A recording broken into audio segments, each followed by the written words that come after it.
waxaan marka hadda isugu nimi waxa weeye xaaladdu meesheeda hore ma taagna waxa weeye meel heblaayo fooqa qiitumi maayaan boosaasana fooqyo 5 dabaqa laga dhisi maayo ayay ujeedadu tahay xagee loo cararaa masaajidkii meesha hadii xabad lagaana dhacay xagee aadaysaa bal waaye ii sheeg dhalinyashu kuma socoto gobolka iyo degmada kaliya kor baa u daran kulankan ayaa ahaa mid diiradda lagu saarayay ammaanka magaalada Boosaaso iyo sidii la isaga kaashan lahaa rag iyo haween kaasoo sanada aynu soo dhaafnay ee 2009 ay ka dhaceen magaalada tan Boosaaso falal inta badan lid ku ah ammaanka magaalada shirkan ayaa ahaa mid ka duwan shirarkii hore ee inta badan looga hadli jiray ammaanka Boosaaso ayadoo dhammaan ururada haweenku ay intooda badan ay soo jeediyeen talooyin iyo tusaalooyin wax ku ool ah oo ku aadan sidii ammaanka Boosaaso wax looga qaban lahaa wasiirka amniga ee Puntland Alxaaji General Cabdullaahi Siciid Samantar oo halkaasi hadal kooban ka soo jeediyay ayaa waxa uu haweenka u sheegay in kulankana uu yahay mid muhiim ah oo in badan dawladda ay ku fakireysay in ay haweenka la yeelato gabdhaha dib waxa loogu dhigay waxa weeye qiimeyn baa dib leeyin ku dhigay waxaan ognahay taariikhda Soomaaliya baal dahaba kaga taale ilaa hadeer ma hayno kaalintiini runtii marka loo hadlo wax badan baanu shirar qaadanay waana la hadalnay oo nabadgelyada in ka codsan in qayb fiican ka qaataan qayb libax ka qaataan wasiir ku-xigeenka arrimaha gudaha ee dawladda Puntland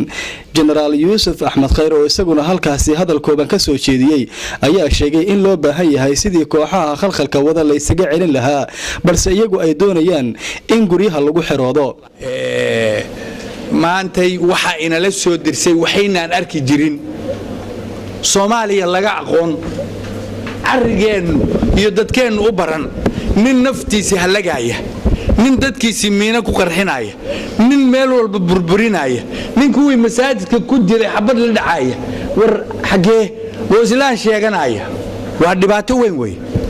xagee loo cararaa masaajidkii meesha hadii xabad lagaana dhacay xagee aadaysaa bal waaye ii sheeg ya ninkii masaajidka ku tukanayay dhafoorka xabad looga dhuftay islaamnimada xagee joogtaa marka waay man qatala mu'minan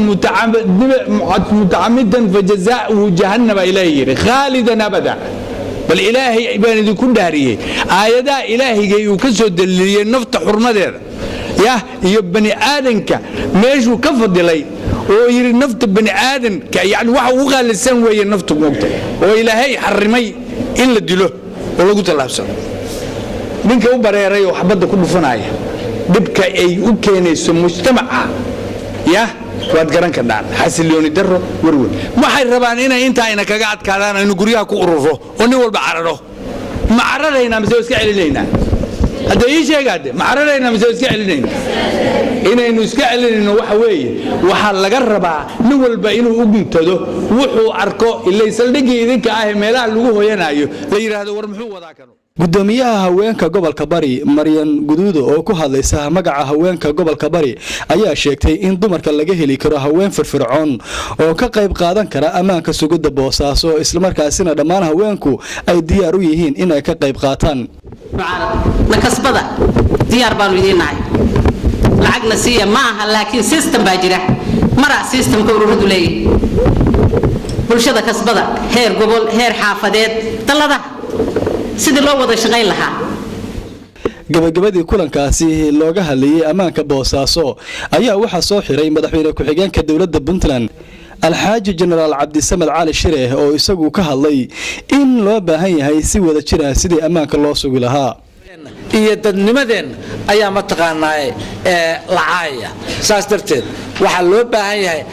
ayda raqiiska ah oo kale oo wadaninimo darrada ah marnaba inaynu qaadanno maanaynu aha waa inaynu wixii aynu ahaan jirnay dib ugu noqonaa wixii dhaliiloo jira aynu saxnaa maxaa waxa kanoo dhan leeyno ku dibiraya waxa weeye waxa leeyno ku dibiraya meel heblaayana anuu hadda carabka ku dhufan maaye xabad iyo madfac ka dhici maayo meel heblaayana nabad iyo barwaaqo iyo mid lagu cuni maayo weeye arrintu waxa weeye meel heblaayo fooqa qiitumi maayaan boosaasana fooqyo 5 dabaqa laga dhisi maayo ayay ujeedadu tahay haddaynu taa garan weyno waa nasiib darro aynu leenahay. si kastaba ha ahaatee kulankan ay mas'uuliyiinta dawladdu ay la qaateen haweenka ururada haweenka qaybaheeda kala duwan ayaa waxa uu ku soo dhamaaday is-afgarad isla markaasina ay haweenku ay ka qayb qaadan doonaan sugidda ammaanka Boosaaso oo sanadda aynu soo dhaafnay ay dhibaatooyin kala gedisan oo lid ku ah dhinaca ammaanka ay ka dhaceen. Axmed Muuse Cali, Axmed Joker, telefishinka caalamiga Universal, Boosaaso.